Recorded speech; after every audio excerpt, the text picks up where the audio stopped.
From the New York City area, welcome to the Badass Counseling Show, where the master badass himself, Sven takes you deep and gives balm for the soul, baby.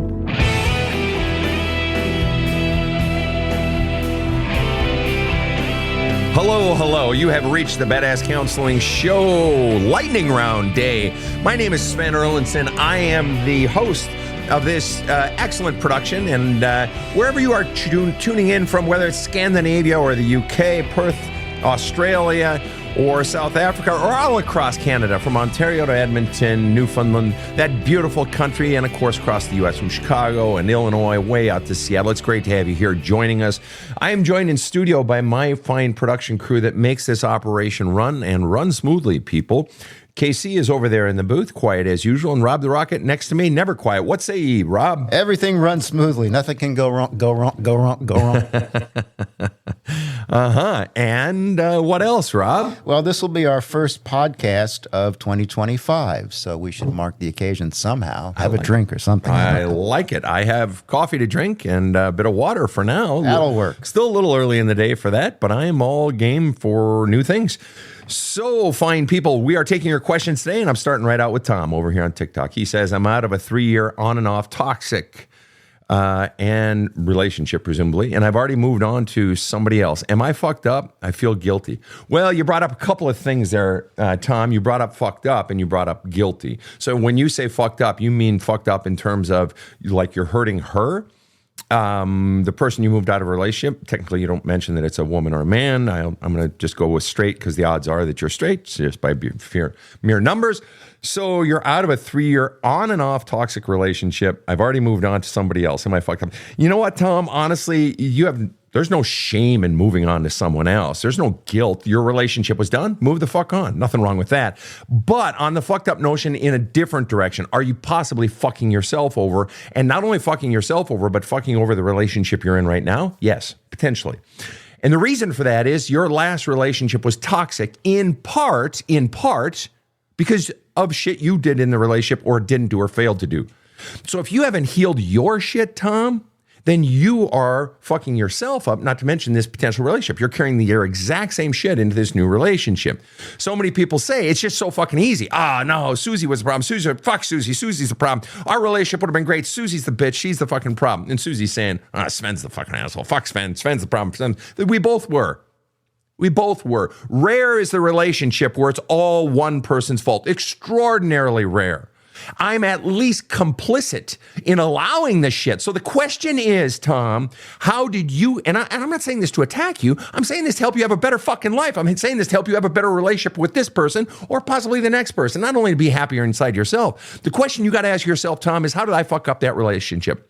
That last relationship. What did I do to hurt her? What did I do in allowing poor treatment of myself? What did I do to create a bad relationship? You solve that motherfucking equation, and now you have hope. But that requires deep introspection, Tom. That requires you going inside yourself and beginning to pull out all the pain, the fears, and the bullshit beliefs you were taught about yourself. That's precisely what the book is for. There's a hole in my love cup. Dude, if you haven't done the work on you, you are carrying the exact same motherfucking problems into your next relationship. People, that is all of us. That's why therapists, that's why I say take some fucking time between relationships. Now, the truth is, Tom, if you're happy, you're enjoying this new relationship, great. God bless you. Who gives a fuck? It's your life. Live it your way. Tell me to go fuck myself. I won't be offended. But the bottom line is, you're still carrying your shit into that next relationship, Tom. So I would recommend, even though you didn't take time off, dude, take some fucking introspection time now to heal your shit and begin to ask yourself, how did I contribute to the downfall of the last relationship? But again, should you feel guilty over fucking over your last person because you're in a new relationship now? No, you have no obligation to that past person. But if you were in this relationship before you ended the last relationship, well, yeah, then you should feel fucking guilty, and you got to deal with your fucking guilt because you were cheating on the last person. But you say nothing about that, so I'm going to assume that this was new since that one ended. So no, sounds like you're in the fucking clear. All right, next question. Oh, Tom asked a follow-up. I'm just going to make this quicker. He says, how do I heal on my own? I recognize where my faults come from, but what do I do when I find out? No, you don't know where your faults come from, Tom. I'm not trying to be a dick here. There's always something deeper. If you know where your faults come from, they would to some degree solve themselves. No, there's something fucking deeper going on, Tom. There has to be a deeper dig, and that's what the fucking book is for. All right, next question. Erica over on Facebook asked the question, I see everything as control and manipulation in every person. How do I move past that? Erica, that is massive fear. And by the way, it's nice to see Erica. Erica is a regular follower. She is a member of the Badass Counseling group over on Facebook. I recognize her, and it's always fun to see repeat visitors. Erica says, I see everything as control and manipulation in every person. How do I move past that?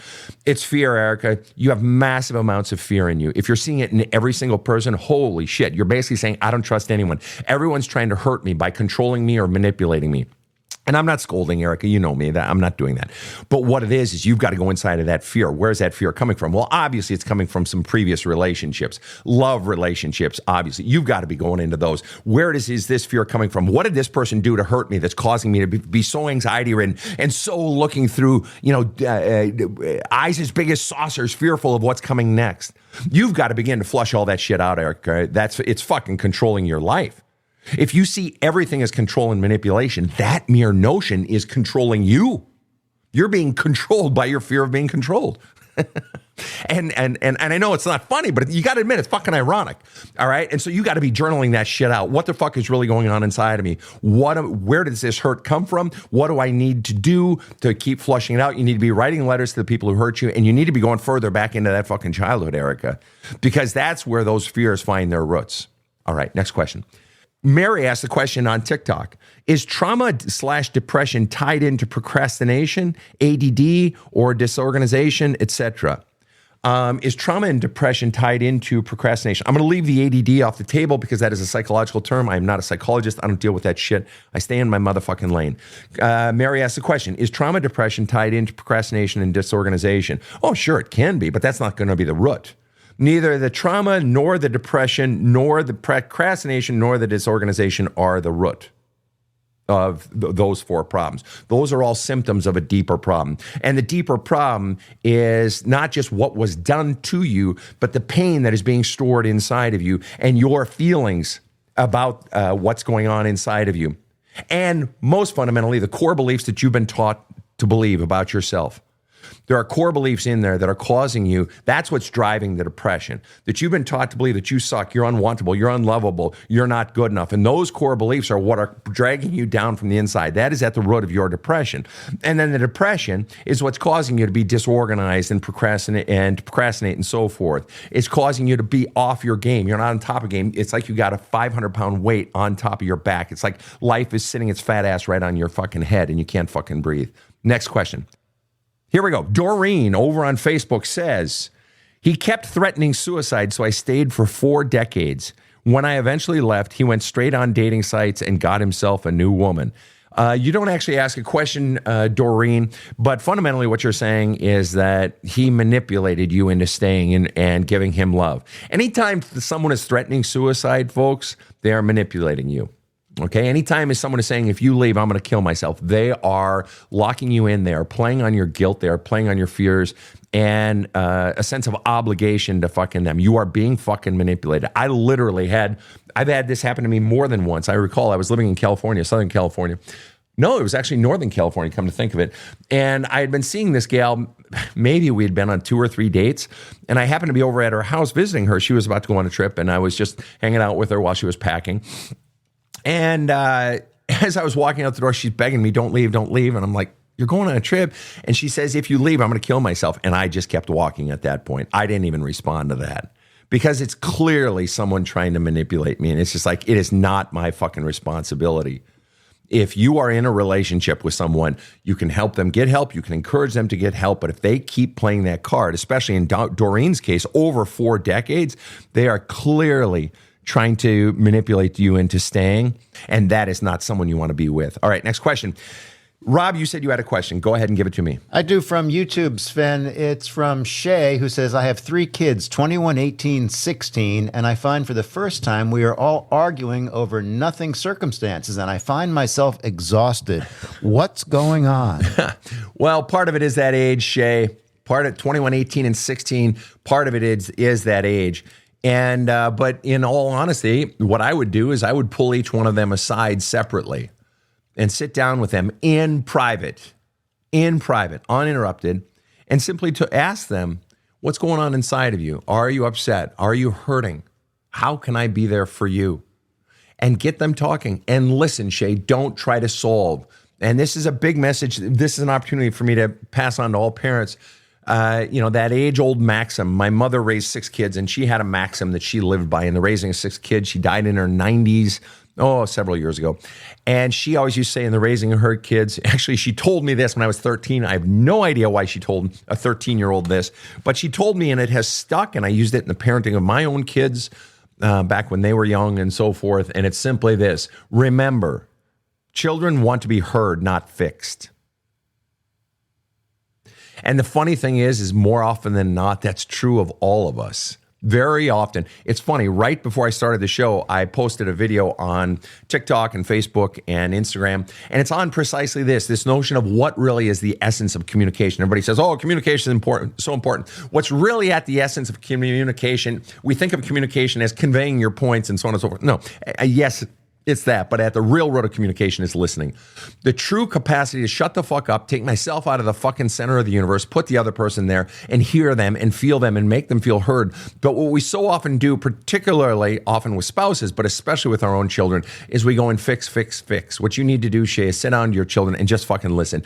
Just give them an opportunity to get it out of them, and say things like, wow, that I can see how that totally sucks, or that must really hurt. Or ask questions like, what's the hardest part? Or what have you been struggling with the most? Or what's the most painful part? Those simple questions, people, will elicit a whole world of hurt coming out of the person. And just let that hurt sit there. And you can even, Rob gave this idea, about a year ago. He says, help, hug, or... Do you want to be heard? Heard, helped, or hugged. Or hugged. That's it. Heard, helped, or hugged. Say that to the child. Let them talk a bit and then say, do you want to be heard, helped, or hugged? And if they want to be helped, sure, then you can ask them questions to help fix it. Don't just come in with answers. The best way to fix people is help them define what the problem is and then ask them what the solutions are that they might like to endeavor. If they want to be helped. If they want to be heard, then just shut the fuck up and listen. Ask some leading questions. What hurts the most? What's the hardest part? Things like that. You must be really scared. What's the scariest part? And then if they just want to be hugged, then fucking hug them. It's beautiful, especially males, especially men, fucking hug. And not just the hugging part for men. Listening? Oh my God, a man who listens? Guys, you want to make a woman fucking love you? Stop talking. Amen to that. Just stop talking and just fucking listen, and don't always make it about yourself. Guys, you wanted her to like you on your fucking date? Just ask her questions about herself and genuinely give a shit, and ask follow-up questions and actually start giving a shit. And, add in, you get to talk too, of course, and reveal about yourself, but God damn, don't make it just about yourself. But that's what you need to be doing, Shay, is listening to all your kids, and also understand this is part of that age, that fighting and spats at that age and into the early 20s is pretty fucking normal. All right, next question. Bree asks on TikTok, anyone else feel like you're a gaslit into thinking you're a narcissist by the narcissist themselves? Am I a narcissist? Okay. Bree, yes, that happens a lot. And as you folks know, I don't use the word narcissist. I don't deal in that currency because that's a psychological term technically that finds its roots in, of course, Greek mythology. So it's not actually a psychological term, but I try to just stay in my lane. So I call them extreme takers. So if we translate that, anyone else feel like you're gaslit into thinking you're an extreme taker by the extreme taker themselves? Am I an extreme taker? That's a classic thing. The extreme taker wants you to think you're the fucking problem, but you've got to, one of the things you can do, Bree, is sit down with your friends, just lay it out and ask them, be straight with me. Am I the extreme taker here? Here's what I see. Here's what I've been experiencing. Am I the bad guy here? And ask them to tell you the fucking truth. But in the end, you got to ask yourself, do I believe I am fucking this person over? Do I believe I am hurting this person? Okay. And if you don't believe you are, and if you genuinely try to listen, and if you genuinely own your mistakes, and you genuinely apologize, in all likelihood, you're not the extreme taker. Why? Because generally extreme takers don't give, they don't apologize, and they don't own their mistakes. And just for the record, people, and you may not give two fucks about this, I personally don't get into relationships of any sort.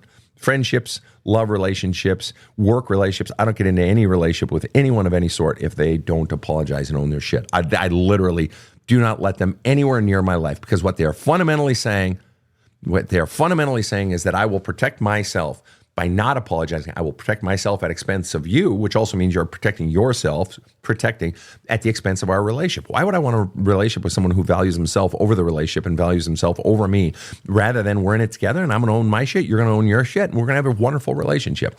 Don't get into relationships with people or stay in relationships where people don't apologize. That is one of what you would call a non-negotiable, right? Absolutely. For me personally, that is absolutely a non-negotiable. And by the way, that's one of the chapters in the book. There's a hole in my love cup is I talk about, I have a little exercise where you just take a piece of paper and you draw 2 lines through the piece of paper, horizontal lines, cutting the paper into thirds. And in the top section, you write the words non-negotiables. In the middle section, you write want but negotiable. And in the bottom section, you write don't give a shit. And you can do this regarding finances. You can do it regarding career. You can do it regarding relationships. Let's just say with relationships, all right? Love relationships. You put up in the top your non-negotiables. Generally, non-negotiables are about 3 or 4 or 5 things. It's not 15 things. It's not. Because I guarantee in those 15 things, those go in the second category of I want, but I'm somewhat negotiable on. And this middle category is where the real action happens. It's those things that you really want or would prefer, but you have some negotiable. But what makes that negotiability, but what makes that center section so critical is after all those things that you want, but you're negotiable on, or you're willing to compromise on, put in a percentage. The percentage you want it, and you could go / the percentage I'm willing to negotiate. So let's say for me personally, someone who cooks for me, I don't give a shit. That for me goes in the bottom category. I don't give a shit. I don't need someone to cook for me. I really don't care. Okay. And that was a great frustration of my existing girlfriend who's from the Bronx, grew up, Italian Bronx. And it's, I got to cook for you. It's all food. And it's like, I don't want you to cook for me. She's like, how do I love you? I said, really? That's you're a one-trick pony? It's only the cooking? I was kidding her. But for me, something like someone who's active. Do I want someone who's active in my life? Yes. Depends on the action. Well, right? Yeah, right. No, I'd say, okay, so active, I would put it in the middle category. Yes. But for me, I want it 30%. I don't want a fucking Energizer bunny. I'm 57 years fucking old. I'm a lazy motherfucker. I got a Rhodesian Ridgeback dog. Why? Because they don't require a lot of exercise. I have a big yard. He can run all he wants. I don't want to have to fucking walk you, all right? I don't want somebody who's super active. I want somebody who wants to travel a bit, take walks and shit, maybe go bike riding, but I don't want somebody super active. So for me, the negotiability, I want it 30%. So I'm 70% negotiable on someone who's active, all right? Whereas someone who, someone who likes to snuggle, is that a non-negotiable? No, but that's fucking 90% for me. I like laying in bed in the morning and kisses on the cheek and playing around and kidding each other, calling each other a fat head or, whatever, silly stuff. And that's a 90%er for me. I'm willing to negotiate a bit, but if you generally don't like snuggle, I'm not going to fucking date you, dude. So it's things like that. But that percentage gives you your negotiability. It gives you your compromise. Because everybody says, well, in relationships, you got to fucking compromise. Yes and no. The purpose of that top list of your non-negotiables is those are the things you don't compromise. If somebody is wanting you to compromise your non-negotiables, no fucking way. That's the whole fucking point. You compromise in that section in the middle of the things that say I want, but I'm willing to negotiate or I'm willing to compromise. And you only compromise to the degree that it's in your comfort zone or maybe a bit out of it to stretch you a bit. But if somebody's wanting you to compromise on the things you don't want to compromise, don't fucking compromise because you're going to grow fucking miserable and you're going to begin to lose your own sense of self. You're going to begin to lose your voice. You're going to feel depression. You're going to begin to feel energy loss. So do that fucking exercise. Get the book. It's in the fucking book. Get the workbook. It'll walk you right fucking through it. There's a hole in my love cup is the book. All right. Next question. Here we go. What is key to break the cycle of codependency? I struggle in my relationships. Again, codependency, a psychological term. I don't deal in that shit. I leave that to the psychology people. Fundamentally, though, what I hear you asking is I'm in a fucking cycle in my relationship that sucks. That one of us is doing a lot of giving, the other is doing a lot of fucking taking. I just feel taken advantage of. I feel like it's a shitty fucking thing. I'm basically in a relationship that sucks. It doesn't fucking feel good. And I struggle in my relationships. How do I break this shit? The key to breaking almost all your shit in life, people, is to go back into your fucking childhood and find the fucking origins, because 99.99 times out of 100, it's in your fucking childhood. Again, that's what the book is for. There's a hole in my love cup. Back there, you were there was trauma, there was toxicity, there was lots of good, but without boundaries. That's what it was in my case. I was raised by really great parents, but we weren't taught boundaries. We were taught to give and give and give and give, and I love to give, right? But we weren't taught boundaries. We weren't taught that it's okay to say no. We weren't taught that it's okay to expect in return, to be treated well in return. Well, that's a fucking problem, people, right? And so the way I had to break my cycles was by going back into my own childhood and identifying the fucking problems, which is on one hand easy if you had a shitty childhood, but if you had a great childhood, saying, well, I'm going to go back into my childhood and find what's wrong, you're going to be like, well, there was nothing wrong. I had a great childhood. My parents were great, but no. There were still problems because in every fucking childhood, there were problems. No parent hits, the mark every single time. Every parent fucks up. Every parent causes pain. And there can be negative long-term ramifications. And until you identify those and begin to get those out of you, they're still in you driving the equation. So short answer to your question, Susan, go into that fucking childhood and find the origins that have caused you to be either extremely giving or extremely taking, or in different situations, a bit of each. All right. There's a Hole in My Love couple walk you through that process. Rob? Sven will be right back after this. I am one of the lucky few who've had the privilege not only to read his books, but also to experience Sven face-to-face for countless one-on-one sessions. His intelligence, knowledge, and deep empathy have had a deep impact on me and the people I love. And I can say that he is amongst the most important people in my life for the last 10 plus years. I am thankful for you, badass Sven. This show provides soul counseling intended to entertain and inform, and is not medical advice.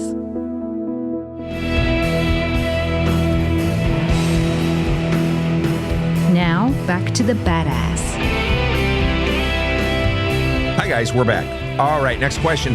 Actually, it's not a question. I want to give a quick note. One of the commenters here on TikTok, Beans Nation, says, anyone who can't afford the book, there's a Hole in My Love Cup, which is the best-selling book that I keep talking about. It'll heal your life. You got to just bring the courage.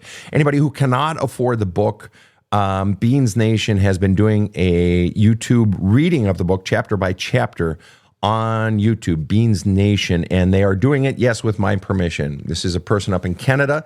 They actually started a podcast. They wanted to start a podcast based on my book, and they are reading it chapter by chapter, and they take people's questions. So feel free to check out Beans Nation over on YouTube. And yes, they do have the permission of Badass Counseling and myself. For folks who can't afford the book. And right, we also have the free Badass Counseling group on Facebook, and we have the newly launched Community Plus on Badass Counseling, which is a more limited enrollment, subscription-based group. I strongly recommend you check that out for people who want more connection, who want more access to me, who want more resources, etc. Justin Meyer asked the question on TikTok. Sven, do you ever open back up the door after going no contact with parents and healing? Justin, that is a total judgment call on the part of the person, okay? So I've got a person that I'm mentoring right now, a 25-year-old gal, and, she cut off her father, and, she's really struggling and so forth, and she hasn't really asked a lot of my advice about it. It's not really my business, but, I know she listens to the show and so forth, and I know she takes, some of my advice, but she has asked a similar question at one point a while back. And what I tell them is, why the fuck would you open a door unless the other person is either exhibiting significant and serious intent or significant and serious change? Okay, so I would offer that to you, Justin. What is the reason you're opening it? Are you opening it because you're lonely, because you're afraid, because you don't like being alone and you miss them? And you can reopen the relationship with the parent after going no contact. You can do it if you want to. But the truth is, if they haven't changed yet, then nothing's going to change. But or are they expressing desire to change? Are they expressing desire to go back, to go into counseling and actually talk shit out? Okay. Are they willing to do that and open up and not just talk it out, but listen and actually own their shit? So I would go in bit by bit, Justin, offer them the possibility. But if they are not from the outset exhibiting listening and contrition and willingness to own their shit, fucking shut that fucker right back down. No fucking way. Because otherwise they're just going to fucking jerk you from pillar to post. All right, next question. Carol over on Facebook says, I've left an extreme taker. How do I heal? Okay. The first thing you do is you begin to journal all your feelings. You write that person letters that you do not send, Carol. The hatred, the anger, the sadness, the disappointment, the frustration, the betrayal, the melancholy, the longing for them, the love you still have, especially the love. All the feelings of love you have, write them fucking passionate letters of all your shit. Write out all the issues and your resentments and bitterness and ways that you think they fucked you over or hurt your feelings or screwed you. Write it all out, all right? And you need to be journaling on this fucking incessantly. But in the end, if you were with an extreme taker, Carol, that means in all likelihood, you are in the role of an extreme giver. And if you're in the role of an extreme giver, that means some conditioning from your childhood has been driving the equation of your life through that relationship. And that shit from your childhood is still inside of you right now. So you can solve or heal a lot of the wounding or all of the wounding from that relationship. But until you go into the childhood shit, you are going to replicate this exact same shit into your next relationship. I was talking about this with a fella at the top of the show. Exactly the same thing. That you can, you can move on with your life, but until you go back into that deeper shit. Well, how do you do that? You do it by going in and flushing out all the pain, the fears, and the bullshit beliefs you've been taught about yourself. But the problem with those bullshit beliefs you've been taught about yourself is you can't see them. Well, how do I get out of me something I can't even fucking see? Right, you need the right tools. That's what the book is for. There's a hole in my love cup. I could go through it right now, but it would literally, we just learned that Beans Nation over on YouTube literally has an entire podcast devoted to reading chapter by chapter and going in and doing the questions. You've got to do all that shit on your own. All right? It's more than I could possibly fucking explain in a 2-minute answer to a question, but you have to be willing to go in, and that takes guts, folks. This inner work, the really serious, deep inner work, not just counseling, but the really serious shit requires massive courage, people. Why? Because you're about to face the scariest, ugliest, nastiest shit of your entire fucking life. And if you're in counseling and it doesn't scare you, you're not in fucking counseling, all right? You're doing week by week, oh, here's what I wrestled with this week. Gee, my boss was upset at me. Well, those things are important, but you're not solving the deep shit. The deep shit will scare the fucking bejesus out of you, all right? All right, so next question. Gabby asked this question on Facebook. Would you recommend kids doing your book and workbook? Yeah, I actually would. With some beyond age, let's say 12, 13, 14, sure. Although what's funny, I have some clients who they listen to this podcast with their children. And I'm like, and I've met their children in, some of our sessions online. And the guy will say, hey, come over here. I'll just call them Susie and Billy. Susie, Billy, come here and meet Sven. And they've met because they've listened to the show. Oh, nice to meet you, Sven, and all this shit. Fucking Susie is 8. Billy is fucking 10. And he listens to my show with his kids. I'm like, wow, okay. That's a little early for the book. But no, definitely teen years, absolutely. And I have plenty of clients who have given it to kids. I actually hear from a lot of kids saying, thank you, Sven. And some of them, a great intro for a lot of kids is actually Badass Wisdom.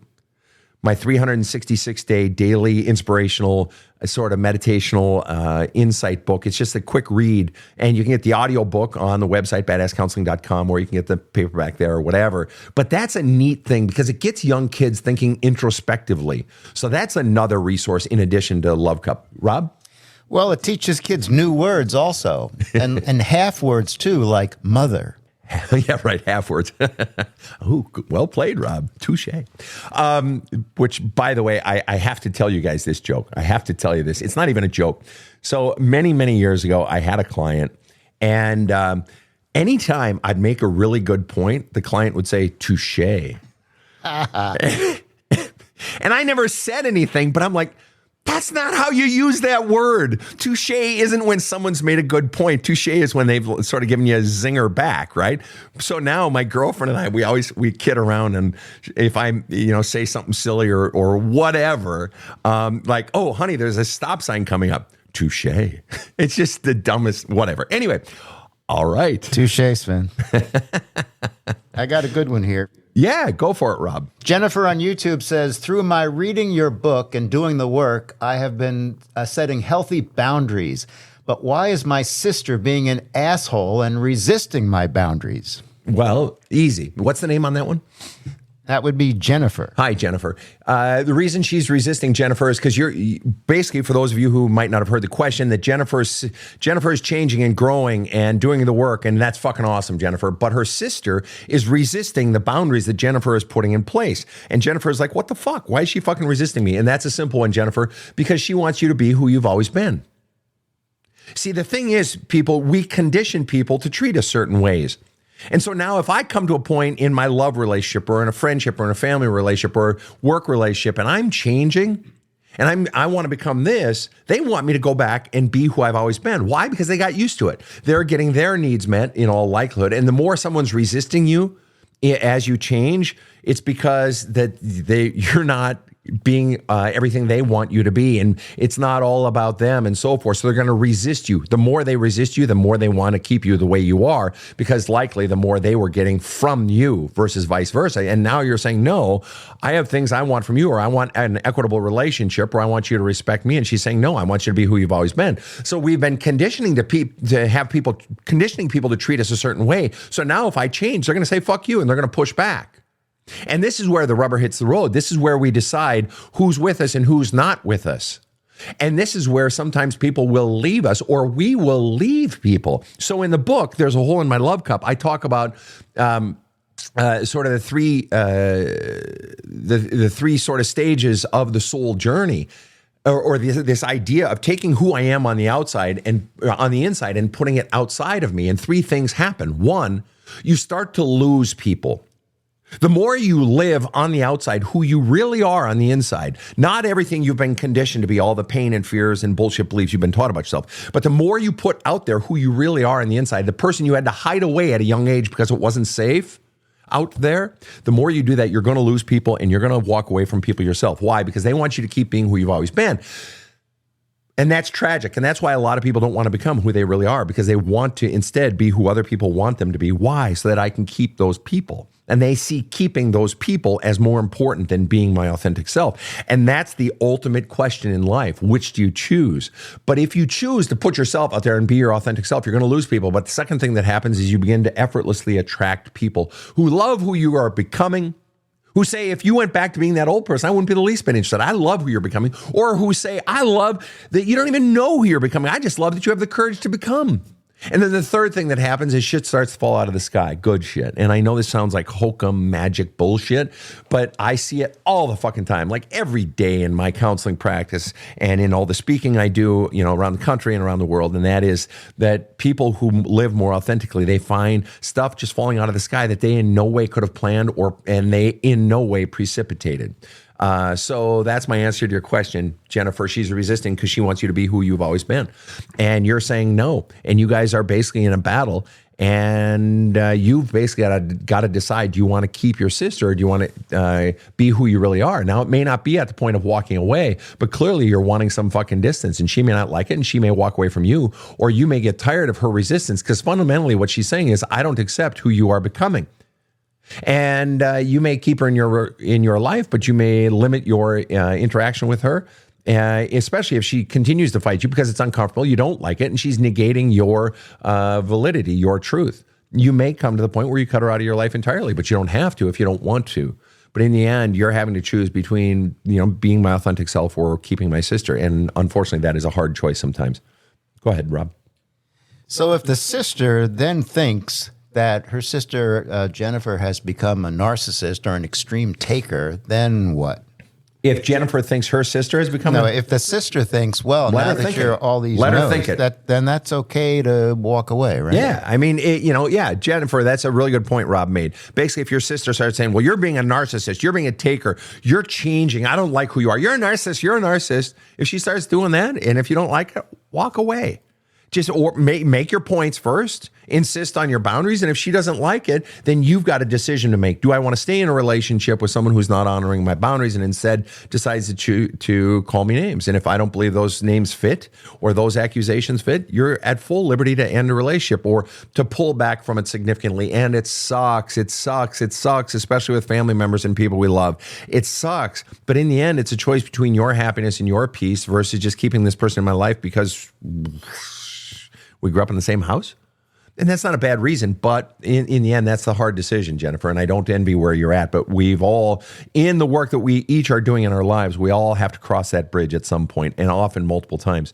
Margaret asks a question on Facebook: how do I co-parent with a narcissistic ex-husband? an extreme taker ex-husband. He has been emotionally and verbally abusive and is manipulating our children. You don't say if he is emotionally and verbally abusive to the children. If he is, then you have every responsibility to go to court and file that in court that he is abusive to the children. If he is not abusive to the children, but is manipulative, which some would argue is abuse, but obviously much harder to pursue in court, doesn't hurt to talk to a lawyer anyway. But how do you co-parent? You co-parent with firm boundaries. You do not let this person run you. And furthermore, you have every right and every responsibility to offer counter messages to the children. That doesn't mean you have to disparage him to the children. But if he is saying bad things about them, or if he is saying untrue things about you, or if he is misguiding them in any way, you have every right and responsibility to render counter messages. You have to do that, especially if he is disparaging you. You have every responsibility to do that, and you also have a right to protect your children within the confines of the law. Next question. But it is. Co-parenting with an extreme taker is hard, and I've been there personally, so I know that. And you just have to maintain your boundaries, and you have to be firm, and you have to not back down. You have to be strong, and it's hard as fuck, but you have to, Margaret. All right, next question. And Harriet jumps in on the previous question. Harriet says, oh my gosh, is that the truth? If you do not accept me for who I am, just walk away. And for me, that is just okay. And that is, guessing Harriet's age, that is a woman speaking from significant experience and wisdom there. And I respect you for that, Harriet. Well played. All right. Marlene asked a really hard question, and one that more and more people are dealing with on a sort of a meta level. But Marlene asked it on a specific, but I'm going to expand it. Marlene on Facebook says, how can I help a person who seems schizophrenic to recognize they need help? Okay. You guys, there is what seems to be an increase in mental illness in the United States, in Canada, and so forth, and more people exhibiting what appear to be symptoms, and more families struggling and friends struggling. Well, what do I do about this family member? What do I do about this friend, etc.? And if you've got someone who seems to be schizophrenic, first of all, I'm going to tell you, consult a mental health professional. I am not a mental health professional. I am a soul counselor. And I leave that to the pros in that field. All right? So you need to consult someone like that. What I am going to address, however, Marlene, is your own inner struggle in your interactions with someone. First of all, you can come right out and gently say that and help them see that. But I recommend, again, talking to a mental health professional before you endeavor that. What you've got to look at inside of you, though, Marlene, is what is all of this causing me to feel inside of me? What is the pain? What is the sadness? What is the anger? What are the boundaries that are being breached? What are the inconsistencies that I don't want to deal with? You've got to be addressing your feelings, because the truth is, having relationships with people who have mental illness can very much frazzle me, you, in this case, Marlene. And if you want to maintain that relationship, you have to be constantly flushing out your feelings and addressing that so that it doesn't undermine your love for that person. And if you need to create boundaries, or if you need to create distance, you need to do that. But if you're wanting them to get help, in part because you love them, but I'm also guessing in part because their actions are taking a toll on your relationship or taking a toll on you. And you have to be very deliberate about your healing of your own self. Next question. Do you feel that calling someone a quote-unquote narcissist has become watered down from too much use of the word? Oh, yeah, for sure. I think we can all agree on that. And so, people, it gets thrown around all the time. And it's always great to be able to call the other person the fault. Oh, yeah, it was their fault. Oh, they were a narcissist. Oh, they were the taker, blah, blah, blah. It's always them. It's them. It's them. It's them. But you always got to look at your own culpability. Has it become watered down? Yes. However, that being said, I'm also in favor of people finding language for their experience.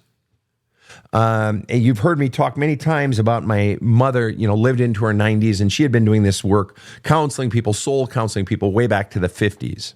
Okay.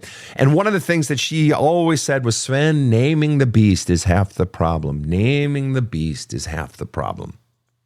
The beast in myself, the beast in others. Naming what's really going on in the equation. I mean, think about it. Even at work, you're trying to solve it. You're trying to create new solutions. You have to solve the problem. But in order to solve the problem, you have to name the problem. And if you don't fully name the authentic depths of the problem, then you're going to be creating half solutions. Right? Because I half identified the problem. And so in the case of calling someone a narcissist, it can be helpful to have someone help them find the words for what they've been experiencing in this other person in a relationship. So insofar as that word can help people, hey, I'm all for it, right? But is it watered down? Does everybody just throw it around? Yeah, and it's lost, whatever its clinical fucking meaning is, it's lost that. However, for the layperson, I'll remind you all that my background is in, religions, myth systems, right? Studied 5 languages, including Latin and Greek, studied the classics. And the term narcissist comes from Narcissus in Greek mythology, Ovid's myth. And what he was fundamentally talking about was personality types. It was a poem about personality types and the self-absorbed people, particularly the young man and the young woman, Echo, who falls in love with him, who the best she can do is echo all of his words, and she withers away because he never takes an interest in her. Wow.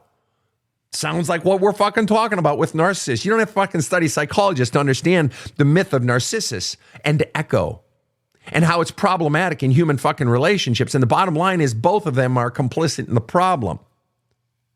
Both of them are active in the problem. How have I allowed this person to run over me? How did I give too much at the expense of my own self? And I may want to look at that going into my next relationship, or even in my own relationship with myself or my work or whatever it is. Am I giving too much? Because if so, I'm conditioning this person to treat me so this way. And then I've got to ask myself, what are the fears causing me, driving me to give so much? What is the fear? What am I afraid of? That if I actually stand up for myself, you may not like me and you may leave me. So I've got to begin to identify what my fears are. And then if I'm alone, what happens when I'm alone? And it's scary and it's sad and all those things. So it's this whole process. And I know, Kirk, I sort of went with that one, took the football and ran sort of off the field and up into the bleachers, sort of took that a different direction. But yeah, narcissist is overused, but on the other hand, it helps people find language for their experience. Rob, I know you want to say something. Go ahead. Yeah. What do you think? Is it possible that you label the other person a narcissist so you can rationalize your own bad behavior? Oh, for sure. For sure. Oh, yeah. Call someone a narcissist. And that's classic. Even before the word narcissist came along, just this notion of you're at fault, you're at fault, you're at fault. I was in a long-term serious relationship with a woman back in my 20s, 30s, and she, everything. We'd see a therapist. We saw a marriage therapist, and 2 of them actually. And she would say, "Oh, Sven's this, Sven's that, Sven's this, Sven's that." And my nature, because of how I had been raised with my particular parents and loving, and also having been raised in a Christian home, I was raised that, well, I always need to look at, okay, how am I part of the problem? How am I part of the problem? And I would listen to hers, and I'd take it seriously. And while I'm considering hers and actually owning the shit, okay, she's got a point on this. But I was hesitant to stand up for myself and say, no, that part there that she's saying on this stuff, that's bullshit. But she was always on the attack. I was the villain of every story. She was the victim or the hero of every story. And what that enabled to happen, and it didn't occur to me till later. It didn't occur to me that what that enabled, by her keeping the focus on everything and even fabricating all this bad that I was doing, it kept the focus off of her. So let me ask you, folks, are you in a relationship with a friend, a lover, a sibling, a parent, a coworker, a work relationship of any sort, boss, subordinate? Are you in a relationship where someone always keeps the focus on you, all the bad, and you? Are you the villain of every story? Are they the hero or victim of every story? Or almost always? Do they own their shit? Do they apologize? Do they give as much as they take? Do they own their shit as much as they expect you to own all this other shit? If they are owning it, if it is, they're looking at their own shit, then you've got something to build on there, people. But if you've got someone who's always pointing the fucking finger at you, you're the narcissist, or you're the villain, or you're the bad guy, you need to fix this, or you the fuck that shit. They got you fucking penned in, man. You are fucking trapped. And you got to ask, in your long-term healing work, you got to ask yourself, what the fuck is it in my own conditioning that I was conditioned to believe about myself and about life? What is it that's fucking going on inside of me that caused me to allow someone to paint me into this motherfucking corner that I feel so fucking trapped in? Patricia, love that name, such a pretty name, old school name. Patricia says, how do I feel more secure with intimacy in a new relationship? That's a great question. One we have all struggled with at one point or another, based on past relationships and all sorts of stuff. Based on, it can be based on body. I don't feel comfortable being intimate or I don't want to, have sex with the lights on. Or I've been led to believe in my life, or I somehow believe that I'm no good at making love, or that my body parts are inadequate, or whatever it is. And so we've all wrestled with at some point or another, when young, when middle, or when old, or middle old, or whatever. We've all wrestled with feeling more secure in intimacy. So you're asking a universal question, Patricia. I love you for it. Thank you. How do you feel more secure? The lack of security, the lack of feeling secure is driven by what, people? Fear, right? Obviously, Patricia, you have fear. I have fear when I am intimate. I do. I'm in a long-term relationship now, so I don't have it as much, but I still have it sometimes. Why? I was in 2 long-term relationships in my adult life where I was criticized for the size of my penis. All right? I'm average, not big, not small, just average. But it wasn't big enough for them.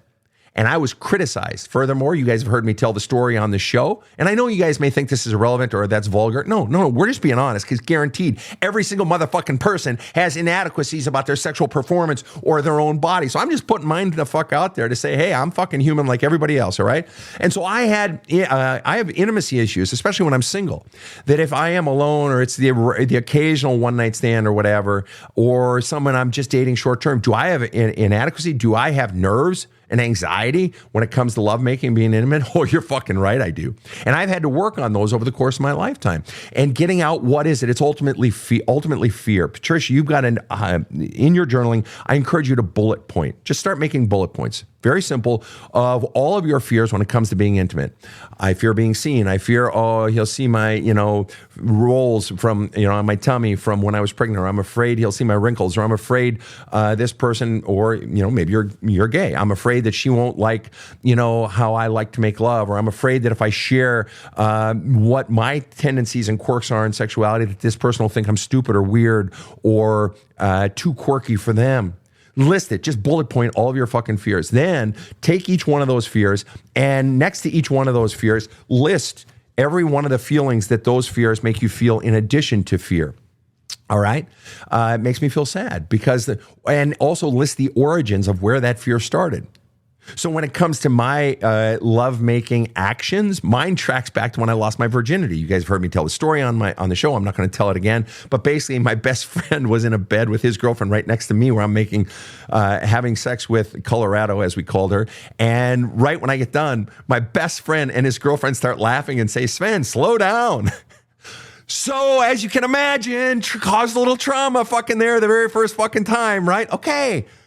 So feelings of inadequacy, sadness, fear, disappointment, anger for when I was mistreated, all that stuff, you got to keep flushing all that shit out, Patricia, because all of that is contributing to a mountain of fears.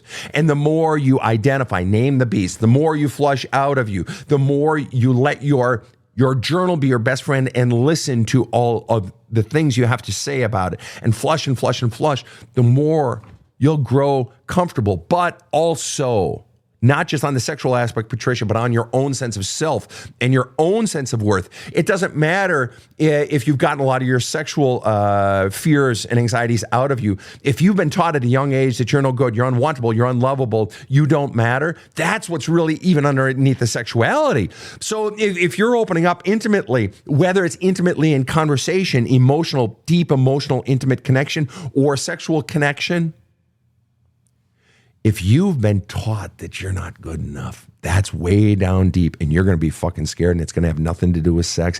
It's going to have to do with what you have been taught to believe about yourself, which is why, people, fundamentally, there's nothing more powerful in your life than the beliefs you have been taught to believe about yourself. And that is the purpose of the book, There's a Hole in My Love Cup. Rob, final thoughts on today's show? I thought today's show was extremely helpful to me personally, and I think to many of our listeners as well. I'm quite sure of that. Well, good. And I know that we are at the end of one year, and we are opening a new year here, people. And so many of us are making resolutions or not making resolutions, or, whatever it might be. But one of the things I encourage you to do in the moving forward is the looking back. And I encourage you now, as the new year starts and as the old year sort of closes out, that chapter sort of closes out inside of you, is go inside of you and identify in your journaling the top 10 or the top 25 sources of pain, hurt, frustration, sadness, anger, rage, hatred for you in 2024. All right. So this is a bit of house cleaning. interior house cleaning. Go in, I bullet point list those, and then journal the fuck out of those fucking things. Why did I feel? What was really going on inside of me? If you need to write a couple of letters that you don't send in addition to it. But that's you cleaning up 24 in preparation for 25, because you've no doubt, we all do, we get it. You've got baggage regarding 2024. Get it the fuck out of you, people. That sound okay? Okay, dokay? Great, excellent, wonderful. Do it. On behalf of my Badass Counseling team, wherever you are checking in from, Australia to South Africa to Canada to the UK or Scandinavia or the US or Canada, have a kick-ass day. The Badass Counseling Show is strictly copyrighted. No copies may be made without the express written consent of the Badass Counseling Show, LLC. The Badass Counseling Show is produced by Karen Camparelli and Robert H. Friedman. Executive producer Sven Erlandson. Original music by two-time Emmy Award-winning composer Trevor Morris. Have a kick-ass day.